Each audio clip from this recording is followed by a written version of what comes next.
This was me a few years back, stuck in the rabbit hole of watching motivational speakers on YouTube.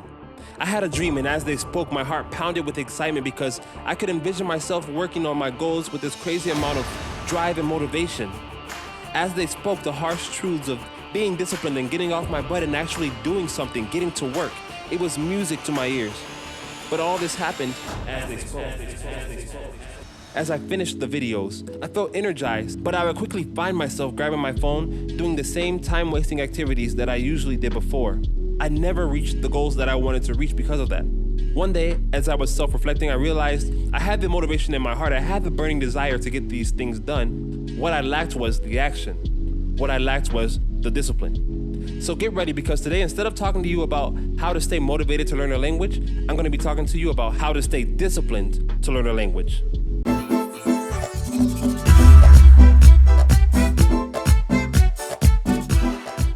¿Qué lo que mi gente? Yo soy Ricky de Bilingüe Blogs. Thank you for coming back to another video. This is your first time. Thank you for being here. As you know, we're talking about being motivated, being disciplined. Throughout the year, I've received many DMs or many comments on here from you guys saying, I'm losing my motivation to study Spanish. How do I stay motivated? This is the correct video for you, because I'm giving you 5 tips for staying disciplined. Remember, we want to stay not just motivated, but disciplined to learn whatever language we are here to learn. Most of you are probably learning Spanish because this is a Spanish learning channel.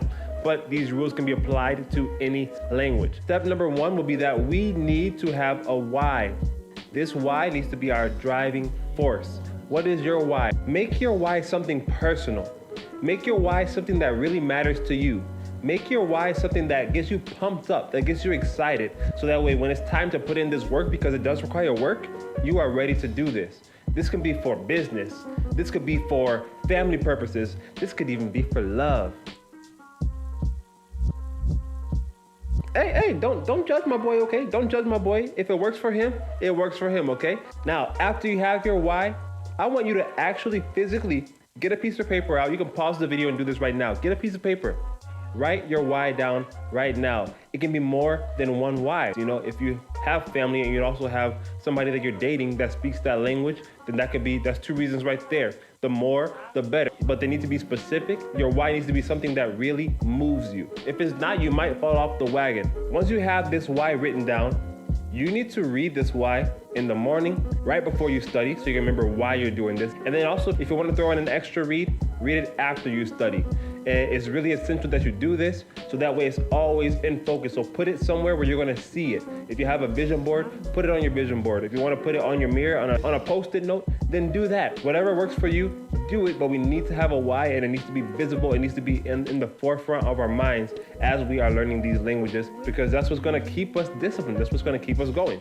Moving on to step number 2, it's kind of related to the why, but it's a little more in-depth. We want to set goals, set long-term goals, and set short-term goals. I really want to dive into the short-term goals today, because what I found out is that when you're learning a language, I mean, yes, when you look at the big picture, it's a lot of moving components. It's a lot of parts that you have to master, and that can really be overwhelming. As many of you know, I'm learning 2 languages right now. I'm learning Portuguese and a secret language that only my top tier members know. With those 2 languages, when I look at everything that I have to learn, everything that I have to study, it does look overwhelming. And that's why it's so important for me to make short-term goals. So how I'm going about this nowadays is I make weekly goals. What do I want to learn in this language this week? That's literally all I focus on for the week, and I go hard with it. I go really crazy with it. I'm naming stuff around the house. I'm, having conversations, talking to myself. I'm not really talking so much with many people yet. I talk to some people in these languages, and I'm really putting into practice just those elements that I'm studying, just those elements that I'm learning. Your short-term goals should not be vague. Your short-term goals should be very practical, and they should be very specific. For example, the first week that I started to study Portuguese, I had 2 goals. I wanted to know how to say what was in the kitchen, and I wanted to know how to say where those items were in the kitchen. That's it. That's simple. That's very practical, and it's very specific. When I ask my students, what is your goal for the week? They'll tell me things like, oh, I just want to be better at being conversational.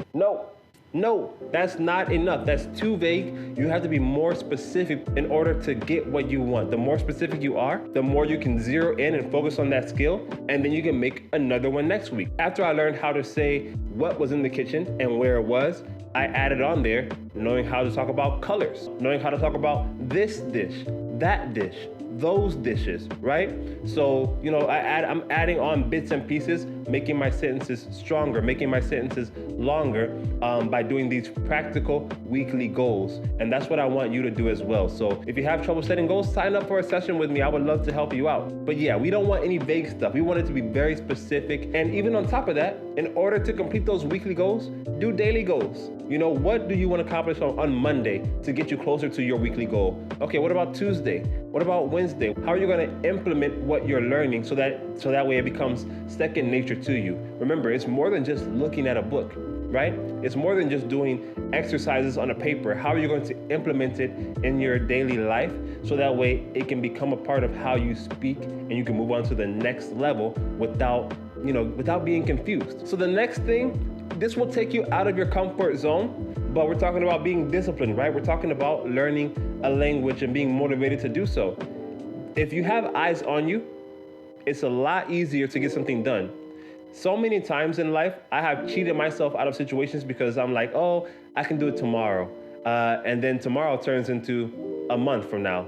And then a month turns into 3 months. And then it's like, oh, I've gone 6 months without making any progress towards this goal. You need to have eyes on you, record yourself, because when you have an audience, you're more likely to do something as opposed to when you're just by yourself, right? I love to go on Instagram and see people learning languages, showing their progress and seeing where they were, 3 months ago and now how far they have gone. If you follow this channel, then you see my shorts with Erin Ross, is one of my Spanish students and my friend who is learning Spanish.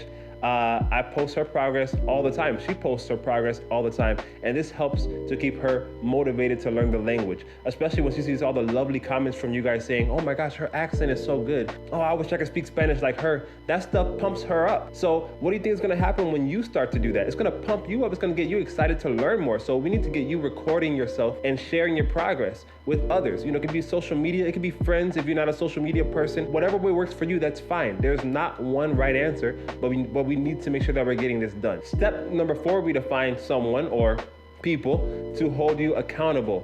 This can be people who are learning the language with you. This can be people who literally are doing another project, and maybe your language is your project and they're working on something else that's not language related, but you guys can, share information with each other, but you need them to hold you accountable. So, you need to share your goals with this person. You need to share your why with this person so that way they can check in on you to see how things are going, and you can do the same thing for them as well. And this is so important because so many times when we are alone, we will talk ourselves out of something. We will let self-doubt take over and we won't get anything done. I don't want that to happen to you. You shouldn't want that to happen to you. So how do we prevent that? We need to create an accountability relationship.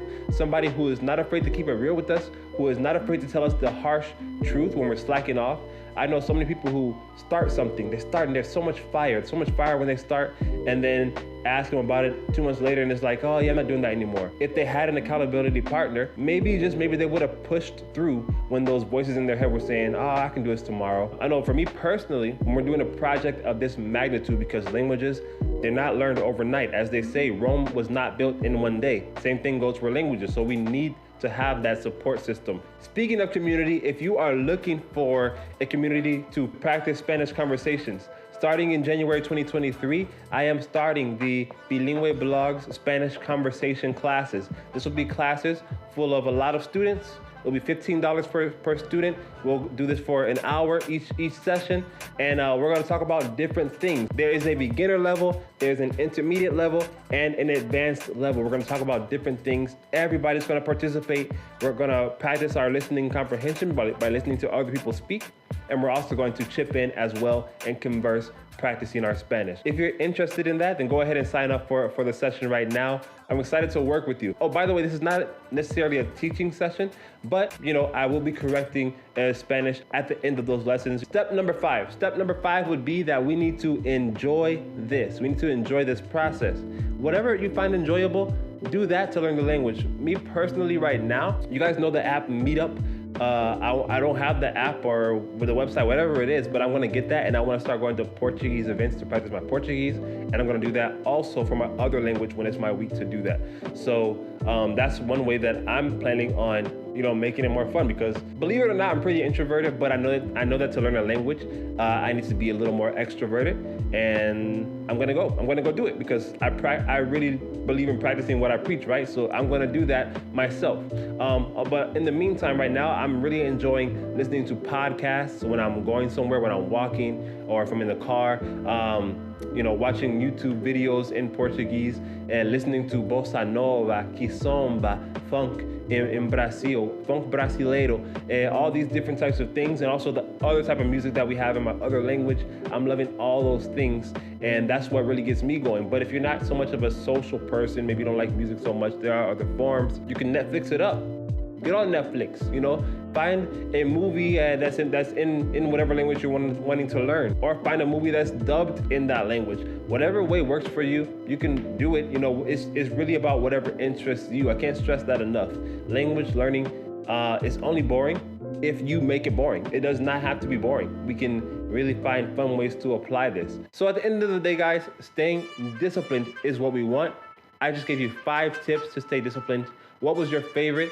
What do you do when you feel like you're losing motivation? Maybe you can share something that I didn't share in this video that really helped you out, because we are a community here, so all the comments will help. Thank you so much for doing that. Share this video if you found it helpful though, and also give it a like, and subscribe to this channel if you're new. Hasta aquí el video de hoy, mi gente, y nos fuimos.